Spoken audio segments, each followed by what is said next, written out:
toute la différence. Et il prépare déjà la suite. Il faut comprendre la méthode d'innovation chinoise. On se choisit un idéal, quelqu'un on voudrait bien faire comme ça, comme lui.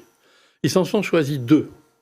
Ils se sont choisis, dans l'automobile, je reste là, ils se sont choisis Tesla, parce que Tesla, c'était quand même celui qui avait inventé l'architecture d'une voiture avec sa batterie intégrée, etc.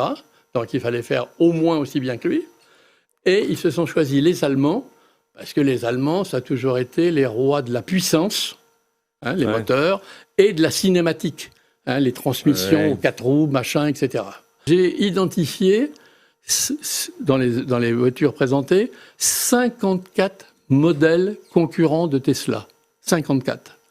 Chaque groupe avait reçu l'instruction, parce que, faut le dire aussi, on va en parler peut-être plus loin, mais les aides de l'État. L'État a mis... Oui, l'État aussi, il aide on n'est pas beaucoup, sur des sources... Selon mes sources, j'ai entre 220 milliards et 270 milliards d'euros équivalents d'aides de l'État. Bon, donc autour de 250 à 300 milliards d'euros, quoi. On voit bien que l'État, la NDRC, a donné des instructions, quoi. Et donc, ils ont tous fait une Tesla, ils ont tous fait des équivalents modèles puissants allemands, etc. Et c'est là que j'ai découvert que... Alors, c'est pas officiel, je ne vais pas le prouver, mais je suis sûr que la NDRC, comme elle a mis beaucoup d'argent sur la table, a organisé le partage des technologies entre constructeurs. Oui. Parce que vous n'allez pas me dire que 18 groupes en 4 ans, parce qu'en 2020, ils n'avaient rien, et en 2024, ils ont tout. On ne va pas m'expliquer que 18 groupes en 4 ans ont développé toutes les technologies de l'automobile, les softwares, les moteurs électriques, les batteries, reprendre les suspensions, enfin les cinématiques, etc. Bon.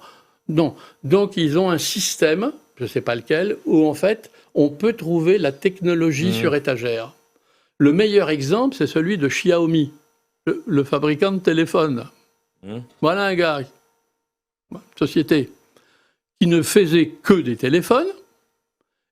Il se décide à devenir le concurrent de Porsche, qui a un siècle d'expérience. Et quelle expérience, hein. La SU7 et la YU7, le SUV.